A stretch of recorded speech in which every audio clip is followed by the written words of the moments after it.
ರಾಜ್ಯಸಭೆಯಲ್ಲಿಂದು ಕಲಾಪ ಆರಂಭಗೊಳ್ಳುತ್ತಿದ್ದಂತೆಯೇ ಸಭಾಪತಿ ಜಗದೀಪ್ ಧನ್ಕರ್ ವಿವಿಧ ಸದಸ್ಯರ ಜನ್ಮದಿನಕ್ಕೆ ಶುಭ ಕೋರಿದರು. ಅವಧಿ ಪೂರ್ಣಗೊಳಿಸುತ್ತಿರುವ ಸದಸ್ಯರಿಗೆ ಬೀಳ್ಕೊಡುಗೆ ನೀಡಿದ ಸಭಾಪತಿ ಆ ಸದಸ್ಯರ ಸಾಧನೆ ಗುಣಗಾನ ಮಾಡಿದರು. As a local leader here, the couple is blessed with daughters Anandi and Indu Priya. Honorable members, on my own and on behalf of this House, I wish them a long, healthy and happy life and extend greetings to their family members and friends.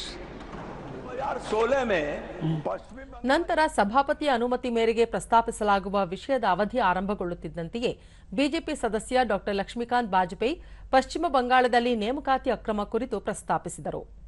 2016ರಲ್ಲಿ ಪಶ್ಚಿಮ ಬಂಗಾಳದಲ್ಲಿ ಶಿಕ್ಷಕರ ನೇಮಕಾತಿಯಲ್ಲಿ ಭಾರೀ ಅಕ್ರಮ ನಡೆದಿದ್ದು ನ್ಯಾಯಾಲಯದಲ್ಲೂ ಸಾಬೀತಾಗಿದೆ. Supreme court ಕೂಡ high court ಆದೇಶ ಎತ್ತಿ ಹಿಡಿದಿದೆ. ಆ ರಾಜ್ಯದಲ್ಲಿ ಒಬಿಸಿ ಸಮುದಾಯಗಳಿಗೆ ಅನ್ಯಾಯವಾಗುತ್ತಿದೆ ಎಂದು ಆಕ್ಷೇಪಿಸಿದರು. कही है कि इन कर्मचारियों को जो रखे गए थे नौकरी से निकाला जाए, इनकी तनख्वाह की रिकवरी न की जाए. मान्यवर सरकार ने सारी भर्ती प्रक्रिया को टेंटेड किया है. जो वहां के रूल्स और रेगुलेशन से उनका उल्लंघन किया है, ये हाई कोर्ट और सुप्रीम कोर्ट के लेवल पर साबित हो चुका है. मेरा केवल इतना कहना है कि और ओबीसी के साथ अन्याय किया है, ओबीसी के कोटे को पूरा नहीं किया है. इसलिए हमारा ये विषय है कि सदन संरक्षक है प्रक्रिया का. To make my point, sir, please protect me and allow ಇದೇ me to ವೇಳೆ make my ಎಐಟಿಸಿ ಸದಸ್ಯ ಡೆರೆಕ್ ಒಬ್ರಿಯಾನ್ ಮಾತನಾಡಲು ಆರಂಭಿಸುತ್ತಿದ್ದಂತೆಯೇ ಆಡಳಿತ ಪಕ್ಷದ ಸದಸ್ಯರು ಘೋಷಣೆ ಕೂಗತೊಡಗಿದರು. ಗದ್ದಲ ಹೆಚ್ಚಾದಾಗ ಕಲಾಪವನ್ನು ಮಧ್ಯಾಹ್ನ 12 ಗಂಟೆಗೆ ಮುಂದೂಡಲಾಯಿತು. Not in order. Sir, the BJP MPs are on The their feet. order. The BJP is disrupting is Parliament. adjourned. We were not allowed to raise a single issue in Parliament. We were not been allowed to raise a single issue in ಬಳಿಕ ಸದನ ಸೇರಿದಾಗಲೂ ಗದ್ದಲ ಮುಂದುವರಿದಾಗ ಸಭಾಪತಿ ಜಗದೀಪ್ ಧನ್ಕರ್ ಕಲಾಪವನ್ನು ಮಧ್ಯಾಹ್ನ 1 ಗಂಟೆಗೆ ಮುಂದೂಡಿದರು. Pramod Tiwari, are you raising point of order? From 11 ಮತ್ತೆ a.m. ಸದನ ಸೇರಿದಾಗ ಸಭಾಪತಿ ಜಗದೀಪ್ ಧನ್ಕರ್ ಕಲಾಪಕ್ಕೆ ಸಹಕಾರ ನೀಡಿದ ಎಲ್ಲಾ ಸದಸ್ಯರು ಮತ್ತು ಸಿಬ್ಬಂದಿಗೆ ಧನ್ಯವಾದ ಸಲ್ಲಿಸಿದರು.